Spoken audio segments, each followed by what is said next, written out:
My argument against God was that the universe seemed so cruel and unjust. But how had I got this idea of just and unjust? A man does not call a line crooked unless he has some idea of a straight line. What was I comparing this universe with when I called it unjust? Two things fill the mind with ever new and increasing admiration and awe: the starry night above me and the moral law within me. We hold these truths to be self-evident, that all men are created equal, that they are endowed by their Creator with certain unalienable rights, that among these are life, liberty, and the pursuit of happiness. Moral values and duties are either subjective or objective. Subjective morality is a preference in the subject and not the object. This is like a preference of flavor or style and is not universally true or binding. Subjective morality is dependent on personal or corporate preference, thought, or opinion.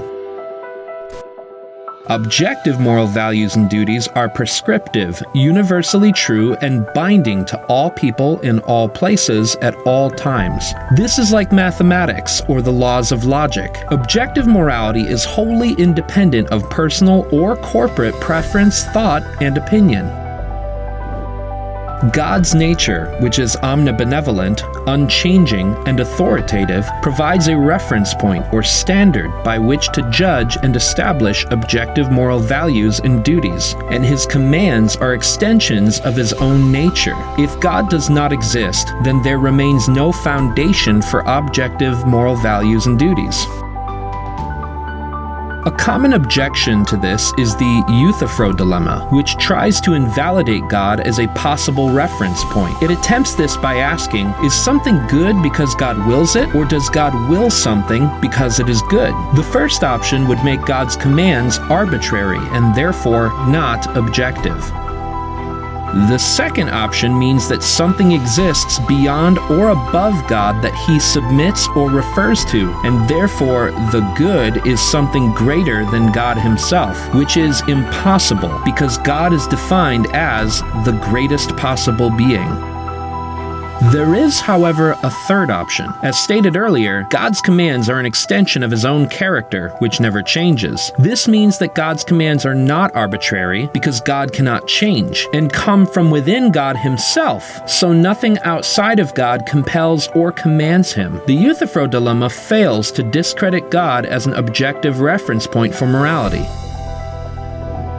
Without such a reference point, all moral claims and beliefs are equally valid. If objective moral values and duties do exist, or if all moral claims and beliefs are not all equally valid, then it necessarily follows that God exists. Subjective morality does not account for our sense experience of prescriptive and universally binding values or duties. Clear case examples show that objective moral values and duties are self-evident truths that transcend personal or corporate preference, thought, and opinion.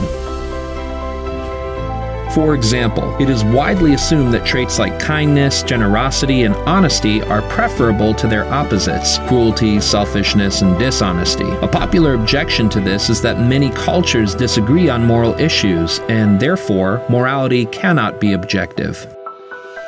This objection commits a formal fallacy, a mistake in thinking, called affirming the consequent. To affirm the consequent is to infer the converse, the result of reversing the argument's two parts, from the original statement.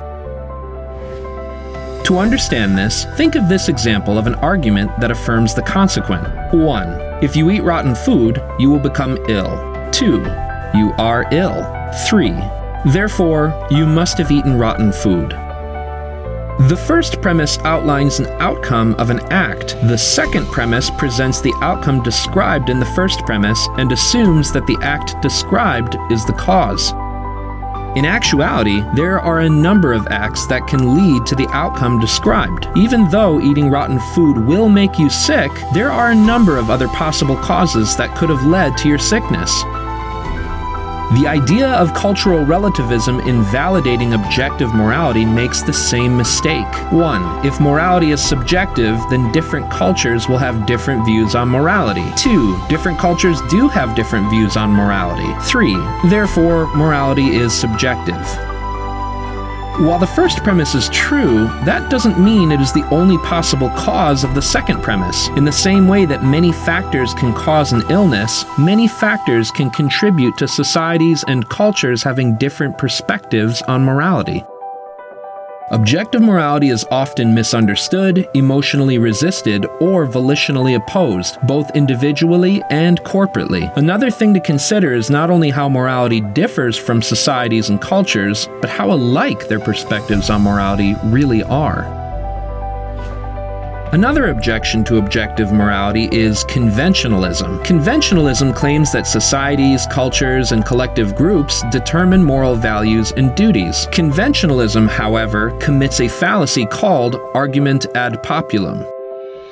Argument ad populum, Latin for argument to the people, is an argument that tries to validate a conclusion because a number of people believe it or agree on it. Numbers in support are irrelevant to the truth or falsity of a proposition.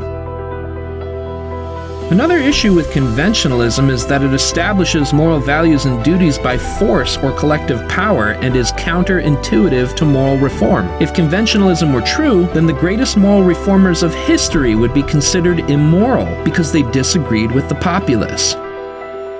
Martin Luther King Jr., Mohandas Gandhi, Nelson Mandela, and even Jesus Christ would all be considered gravely immoral according to conventionalism.